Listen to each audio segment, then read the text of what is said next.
Olá, sejam muito bem-vindos ao meu canal Tatiana Sampaio, onde nós estamos aqui nessa jornada pela Divina Comédia com Dante e agora Beatriz, né?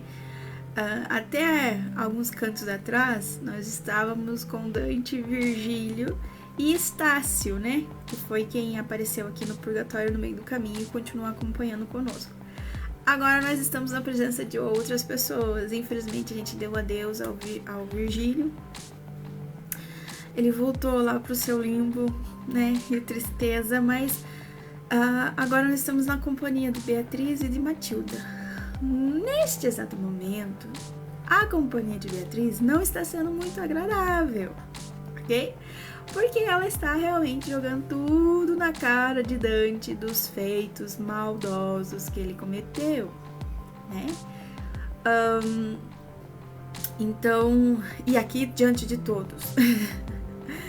E aqui ele tá muito envergonhado, muito triste. E ela tá sendo bem severa nos seus sermões aqui, ok? Mas isso a gente vai entender melhor aqui no decorrer do canto. Como sempre, vou fazer a breve introdução do canto, trazer todo o simbolismo e significado do que Dante expressa aqui no seu canto, que tá escondido nas entrelinhas, e todas as pessoas e personagens e situações que acontecem aqui, para que você possa entender verdadeiramente o que Dante tá querendo expressar na sua obra, ok? Claro que tem um pouquinho de mim aqui, né? Mas acredito que seja isso, de acordo com todas as bases que Dante usa, né, do seu conhecimento aqui para expressar e fazer esse canto. Eu acredito que tudo que eu partilho aqui é realmente aquilo que Dante queria expressar na sua obra, tá? E que está escondido, está ali nas entrelinhas, e que eu tenho esse papel aqui então de revelar para você, para que você possa entender e viver melhor da obra. Ok? Que também é uma obra espiritual, tá bom? Então é isso, hoje nós estamos no canto 31. Gente, falta só esse mais 2 cantos para terminar, então, esse livro, Purgatório. Nós estamos então aqui no Purgatório, nós já estamos no pezinho do paraíso, né? Nós estamos ainda no paraíso terrestre, mas nós estamos no pezinho do paraíso. Virgílio, Dante agora está sozinho, só na presença da Beatriz e da Matilda, que representa a vida ativa. E aqui, como eu já falei no outro canto, nesse canto aqui você vai perceber que realmente a Beatriz não tem só, no discurso ali emocionado, parece que é uma discussão entre uma mulher que foi traída por Dante, né? Já dando uma breve introdução aqui. Parece assim que, se a gente for ler o poema, como é um poema épico, o poeta Dante era, né, digamos assim, os poemas são cheios de sentimentos, e normalmente de sentimentos referentes ao amor, né? Nesse sentido, romances, né? Que é o amor que é o que mais inspira os autores a escrever, né? As emoções é que inspiram os autores a escrever. Então, ali parece realmente que é um discurso, um sermão de uma mulher que era amada por Dante, mas que depois que ela morreu, ela foi traída por ele, digamos assim. Ela se sente traída, abandonada, esquecida por Dante. Ou seja, aquele amor que ele jurava ter por ela, ele acabou esquecendo, deixando de amá-la e correndo atrás de outras. Foi a frase que ela falou no sermão dela ali para todos ouvir diante de Dante. Então, aparentemente, parece que é mais um discurso de uma mulher, mais um sermão de uma mulher realmente lamentando, se queixando dos seus dissabores, dos seus ciúmes e da traição de um homem que dizia tanto amá-la, ok? Mas a gente vai perceber que, bem na verdade, Dante está querendo colocar ela aqui como realmente o símbolo da fé, da teologia e da sabedoria divina. Por quê?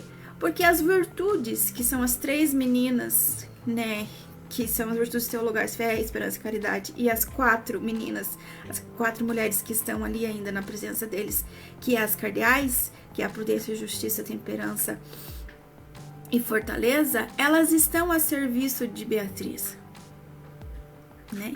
Elas se falam servas de Beatriz. Então, realmente, aqui a alegoria, o simbolismo que Dante está querendo expressar, não só de uma mulher que está se sentindo traída e tá dando um sermão, que tá jogando tudo para fora, suas mágoas referente àquele homem que a traiu, que a deixou, que a esqueceu, mas é referente à fé, à teologia e à sabedoria divina, o bom caminho. Por quê? Porque aqui conta-se a história, então, da conversão de Dante. Quando a gente, digamos assim, no caso aqui nele, né? Mas na vida do cotidiano da gente, da conversão da gente, né? Quando a gente se converte verdadeiramente é porque nós estávamos num caminho que não era bom. Nós não estávamos vivendo a fé, nós não estávamos vivendo a religião, nós não estávamos vivendo a doutrina, nós não estávamos vivendo a palavra de Deus, a revelação divina, nós não estávamos vivendo a sabedoria, nós não estávamos em estado de graça, vivendo a graça de Deus, nós não estávamos vivendo a nossa espiritualidade, né? Todo mundo que teve, assim, um encontro pessoal com Cristo, ou que teve uma história muito surpreendente de conversão, estava, querendo ou não, perdido no mundo de trevas, no mundo sombrio, num caminho que não era bom, que era errado, cometendo pecados, né, disperso pelas coisas, pelos prazeres do mundo que não eram bons, né. Não tô dizendo assim, quando eu falo mundo, é porque tem aquele pessoal que fala, mas o mundo foi criado por Deus, o mundo é bom. Não tô falando do mundo em si, a criação, aquilo que Deus criou, tudo que Deus criou é bom, o mundo é bom. Certo? Mas dentro do mundo, por causa da desordem que se originou do pecado, existe muitas coisas ruins. O que eu tô querendo dizer pra você é assim que se perdeu nas coisas, nos prazeres do mundo, falando das coisas ruins, dos pecados que existem no mundo também, e que são muitos, né? E os pecados, diz São Francisco de Sales, na sua obra Filoteia, que existem 3 formas do homem pecar. Ok? Existem 3 tentações, digamos assim. Ou é o humano, a carne, que tende para o prazer, né? Que tende para o que é prazeroso, que é bom e tal. Já falei aqui em um vídeo. Ou é o mundo com as suas distrações, ou seja, ou então o próprio inimigo de Deus, né? Então, nesse sentido que eu tô querendo dizer aqui, ok? Então, o mundo em si, a criação de Deus é boa, tudo que Deus criou é bom. Só que existem muitas coisas que foram desvirtuadas, existem os pecados no mundo, que é fruto da desordem que o pecado gera. Ou seja, o mal, Deus não criou o mal, mas o mal é a ausência de Deus. E querendo ou não, o mundo, que nem diz a palavra, né?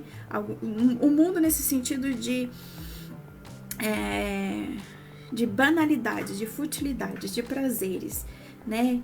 Então o mundo jaz no maligno, né? Não tem isso na palavra de Deus? Então é isso que eu tô querendo expressar aqui pra não ter, né?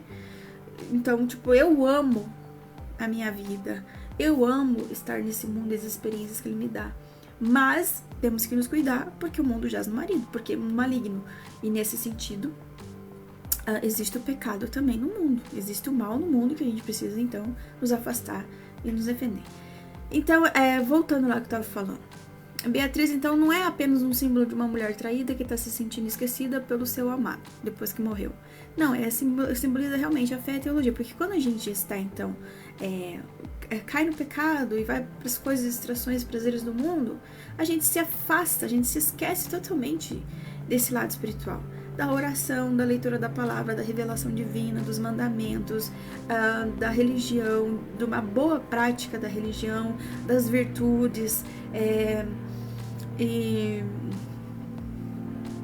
das obras de misericórdia, dos sacramentos. Então a gente se afasta de tudo.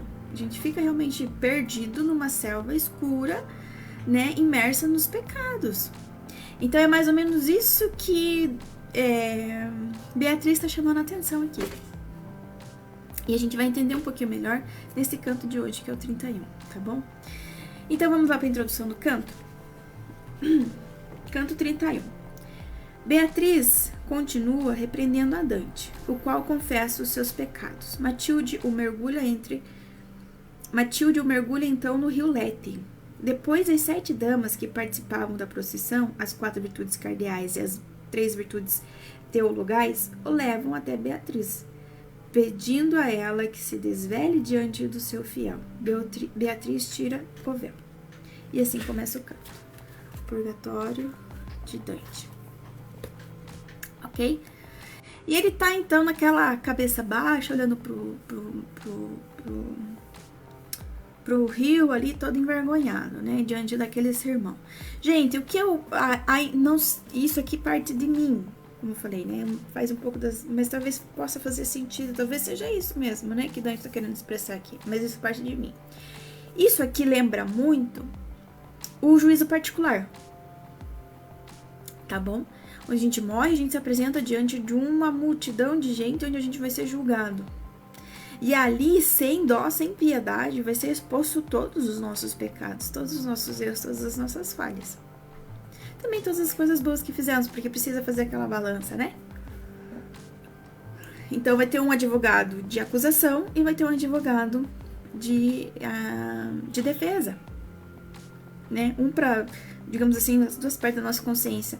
Uma lembrando de todas as coisas ruins que a gente fez e uma lembrando de todas as coisas boas que a gente fez. Então é mais ou menos isso aqui. A gente vê o eu no é, que é aquilo que apaga as lembranças, o let's que apaga as lembranças do pecado, e o eu no é que faz ficar mais fortes as lembranças daquilo que foi bom, né? Então, eu acho que aqui, bem na verdade, essa alegoria diz respeito ao juízo particular, onde nós vamos ter esse particular ali, onde vai ser jogado na nossa cara realmente tudo aquilo que a gente fez errado.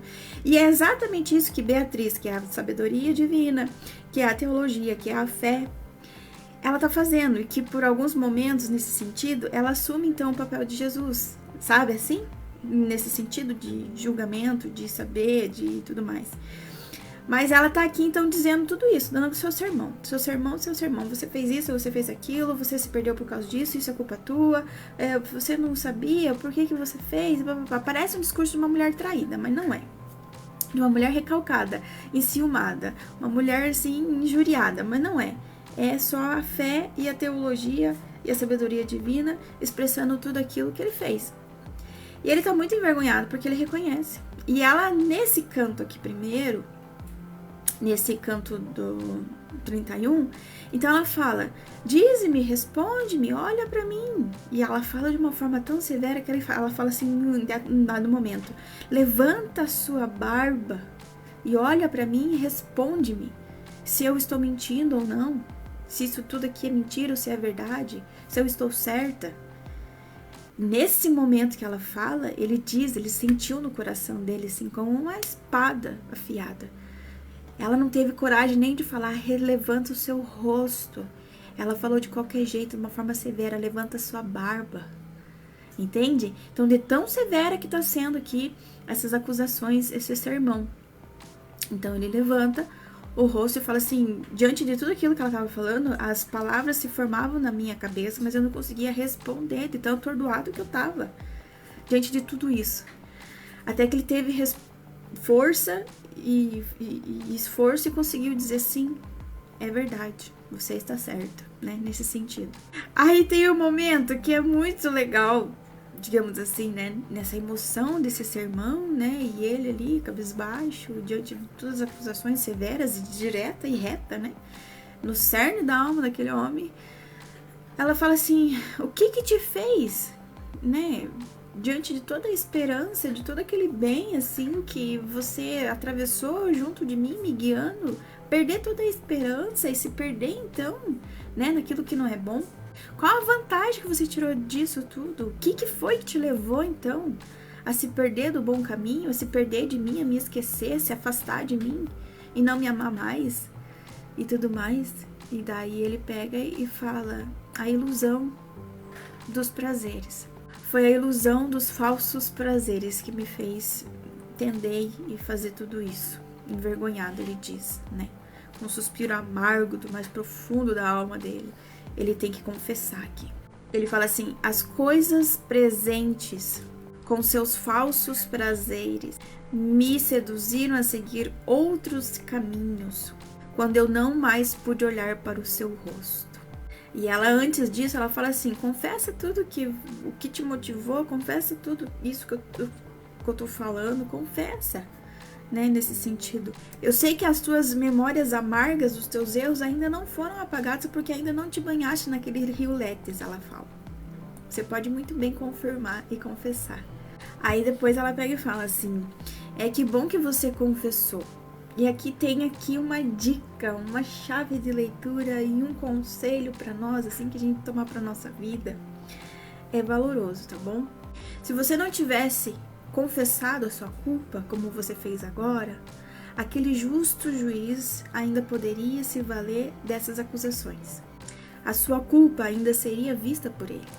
Mas quando os próprios lábios do confessor confessam todo o mal que fez e assumem a sua culpa, então esse monte inteiro fica a seu favor. Nesse caso, não se sinta envergonhado por tudo que você fez e pelos erros que você cometeu. Você confessou, assumiu sua culpa, apenas arrepende-te. E agora, nessa situação que você está vivendo, torna-te mais forte quanto ao canto das sereias. Você lembra lá no canto anterior que diz respeito, então, à ilusão dos sentidos das sereias, aquela visão da sereia, que é a ilusão dos sentidos, né? Que o mal ali, o pecado, tem a aparência prazerosa, gostosa e melhor, né? Só que a gente tem a intuição de que aquilo realmente não é bom, mas às vezes a gente é iludida pelo canto da sereia, né? Pela fantasia, pela ilusão que ela nos proporciona e por aquela bela melodia, nossos sentidos ficam cegos e a gente acaba caindo naquilo que não é bom, no pecado, né? Então ela fala isso, não te envergonhes do erro cometido, né? Arrependeu, assumiu sua culpa, agora só se torne forte diante do canto das sereias para que não caia de novo. Lembrando de que todas essas experiências aqui é realmente para dar uma lição para Dante para quando ele voltar para sua vida terrena normal. Que ele vai voltar para sua vida terrena normal porque ele não está morto, ok? Daí ela fala assim: na natureza, nas tuas experiências, você mesmo diz que você nunca viu nada mais belo do que eu, do que o meu olhar, né? Ela fala para ele. E agora você vê que toda aquela beleza que era fonte das suas inspirações, do seu amor, nada mais passa do que um monte de pó debaixo da terra, porque ela morreu, né? Então, você vê o quanto que é efêmera, o quanto que é sem propósito, o quanto que é sem sentido essas coisas e que passam. No primeiro movimento de ilusões desses prazeres, você não deveria se deixar levar pelas coisas baixas, mas sim olhar para cima e se elevar e assim subir e se unir a mim, ela fala. Aí ele fala: eu, como uma criança que estava recebendo uma repreensão, tô ali envergonhado, cabisbaixo, e rompo em lágrimas. E ali ele chora.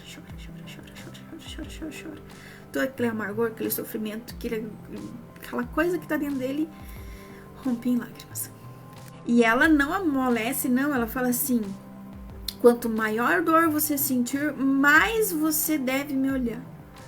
Não abaixe sua barba, ergue a sua barba e olha para mim quanto maior dor você sentir, porque é assim que se sara tudo isso, digamos assim, né? Para que possa sentir maior dor me olhando, né? Para que você sinta tudo isso e antes de passar por tudo isso novamente, você pense duas vezes, né? Nesse sentido.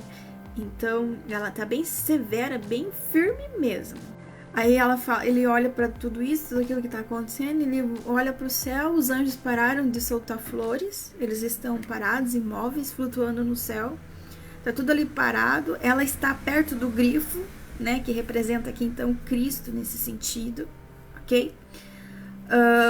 Então ele levanta o rosto e vê, né, que os anjos estão parados, ela tá na frente do grifo ali, e o seu olhar, ele reflete a imagem do grifo. Por vezes reflete a natureza divina do grifo, que é a águia. E de repente, e em outras vezes ele reflete a natureza humana do grifo, que é o leão, ok? Ali lembrando da natureza humana e divina de Cristo, ok? Daí ele fala o arrependimento de ter amado todas as outras coisas, né? Ao invés dela, amar todas as outras coisas que não eram ela, doeu meu coração. E a dor me fez desmaiar. E aqui, essa frase em questão é uma chave de leitura que pode ser o que sustenta minha intuição de que ele está referente aqui, falando aqui referente ao julgamento particular, o juízo particular.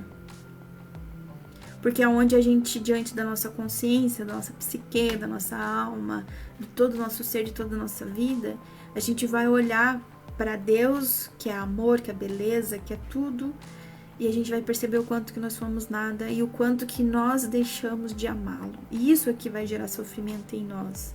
Isso que vai pesar os nossos pecados. O quanto que eu deixei de amar aquilo que era o amor. O quanto que eu deixei de viver o bem, pensando que estava vivendo outras coisas. O quanto eu deixei de viver o bem, né, me iludindo com outras coisas que tinham a ilusão de bem, mas que na verdade não eram. Sabe, assim, então é isso aqui que me fez compreender e entender que na verdade é isso aqui que me fez, assim, pensar e lembrar do juízo particular, ok?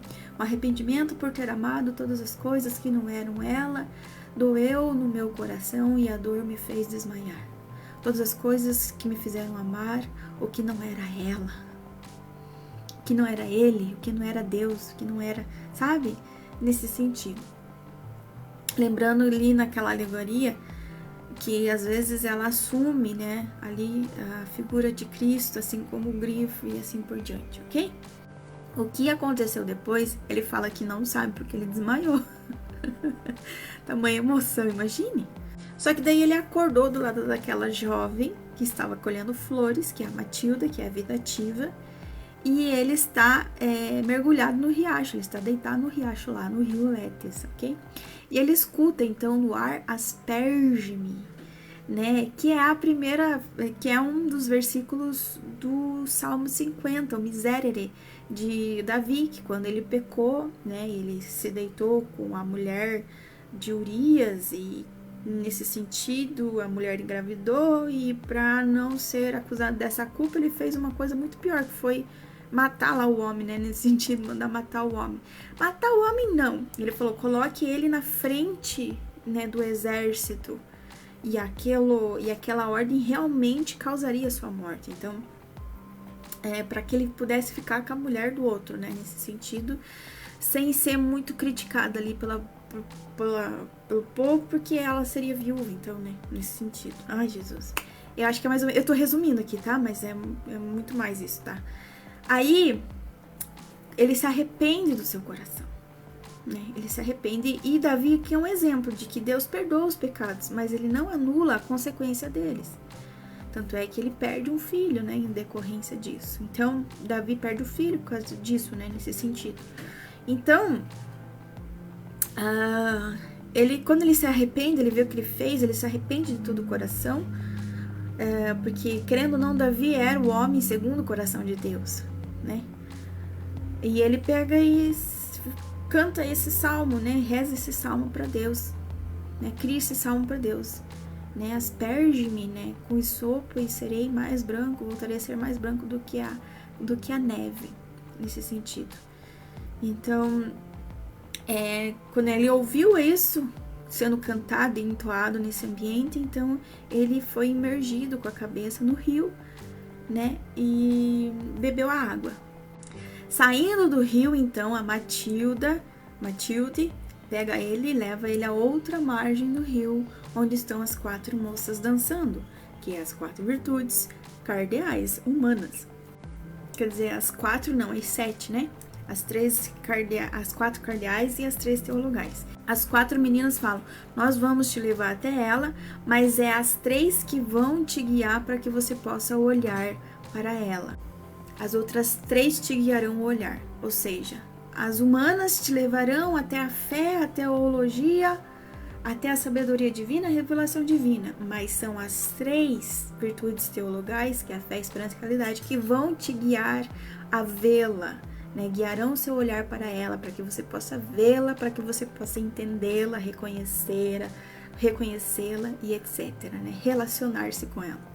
1000 chamas ardentes mantiveram, então, o seu olhar, né? Olhando para ela e ela para o grifo aqui, nesse sentido, né? Então, olhando para ela, no reflexo do olhar que está ali, né, ardente como uma chama, olhando para o grifo, nesse reflexo ele vê como um espelho e ele não consegue, digamos assim, ver a criatura numa totalidade nesse sentido. Ele vê por vezes a águia e por vezes o leão refletido no olhar da Beatriz, que é como por um espelho, ok? E aí as damas, que são as 7 virtudes aqui, começam a cantar. Revela-te, ó dama, bela dama, revela-te, revela a tua beleza a esse teu especial e devoto servo, para que ele possa te ver, né, e ver a tua beleza. Volve os teus olhos para o teu servo fiel que veio de tão longe te ver. Revela a ele tua segunda beleza, elas dizem, que até agora você ocultaste, que é realmente aquele véu que vela o rosto dela, né? Nesse sentido, que elas estão pedindo para que ela retire. Daí ela fala, diante de tudo isso, ó, cara, o leitor, né? Ele sai do poema e fala diretamente com o leitor. Você pode ver, né? Tamanha coisas que nada no mundo poderia inspirar tamanha beleza. E assim termina esse canto. Quanta coisa, né? Que legal. Então aqui, nesse imergir, ele canta, né? Asperge-me, Senhor, com esopo e serei purificado e me tornarei mais branco, mais claro do que a neve, que é o Salmo 51. Também esse canto, asperge-me, ou esse salmo, é falado quando o padre, nos ritos da bênção da água, asperge a água ali na Assembleia. As águas do rio Letes são responsáveis para apagar da memória a culpa, né, e as penas do pecado. A consciência, a memória dos pecados. As 4 ninfas são as 4 virtudes teologais e as 3 ninfas são as 3 virtudes teologais. As virtudes cardeais são possível, vivendo-as bem, é possível que ela consiga dar a conhecer tudo isso e elevar o homem nesse sentido. A fé, a teologia e a sabedoria divina é a revelação divina, que é a Beatriz. Mas, para verdadeiramente ou até mais facilmente, é necessário sim as 3 virtudes teologais, que são a fé, a esperança e a caridade. Aqui o grifo, né, que é refletido, diz respeito à natureza de Cristo, né, que é humana e divina. Só que Dante ainda não é capaz aqui de perceber essa natureza humana e divina como uma única coisa só, ok? Então, para isso, ela precisa da ajuda das outras 3 virtudes, que é a fé, a esperança e a caridade. É isso aqui, tudo esse canto 31. Nós temos ainda 2 cantos para o fim do purgatório e muita coisa ainda para ver e para aprender, fora, é claro, tudo que vem aí, que é o paraíso, ok? Gente, encerro aqui o canto. Eu espero que você tenha gostado. Se você gostou, curta, comenta e compartilha. Né, se inscreva aqui no meu canal, rumo a 1000 inscritos, que daí eu consigo monetizar meu canal e consigo investir mais e mais na qualidade aqui dos vídeos para você. Porque sim, o conteúdo é o que vale. Imagine a riqueza desse conteúdo aqui, que maravilha. Mas tem que ser atrativo também, né? Tem que ser bom, tudo mais, para ser atrativo para vocês, para que prendam a atenção e você goste, né? Ouça bem, veja bem, entenda melhor, ok? Então é isso, gente. Dá essa força aqui, que daí o canal também, a plataforma vai dizer que esse canal é importante, interessante e vai sugerir para mais pessoas que tenham interesse nesse assunto, ok? Eu vou, claro, partilhar aqui outras coisas referente a todas as minhas experiências aqui na literatura, digamos assim, no mundo dos livros, e que, de acordo com as experiências e ensinamentos, me fazem entender o que eu sou e entendo hoje, ok? E que sim, melhora muito a vida, porque conhecimento é poder. O conhecimento tem o poder de transformar, o conhecimento tem o poder de fortalecer, de prosperar, de nos fazer crescer, né? Prosperidade tem a ver com isso. Muita gente fala, prosperidade é referente a dinheiro, né? A teologia da prosperidade. Não, gente, prosperidade é crescer. O real, a verdadeira prosperidade nos faz crescer, não só no sentido material, não só no sentido financeiro, mas no ser em total, né? Prosperidade é crescer, prosperidade é crescimento, independente de qual área seja, entendeu? Então, Desejo que você seja muito próspero. Ok?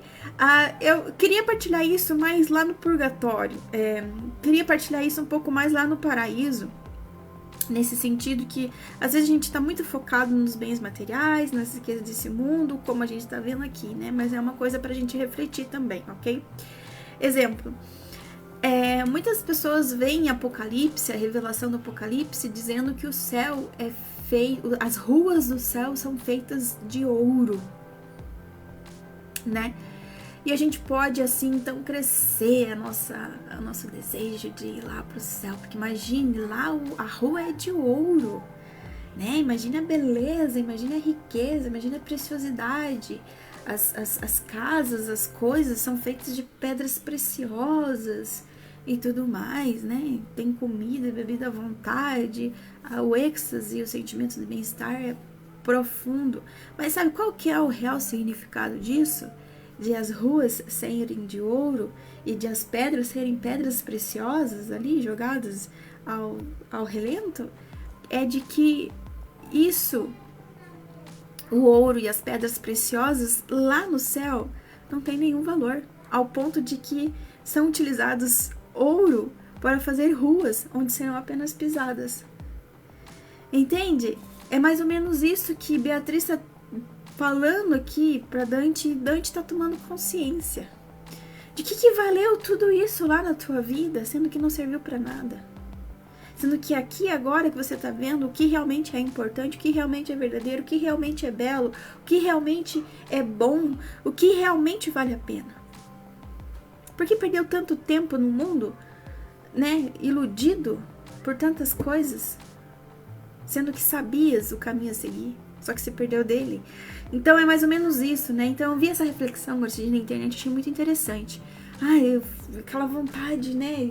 Pensando, nossa, o dia que eu estiver no céu vai ter ouro à vontade. Mas lá, o ouro não tem o mesmo valor, o mesmo sentido, a mesma percepção, o mesmo entendimento, a mesma utilidade do que aqui.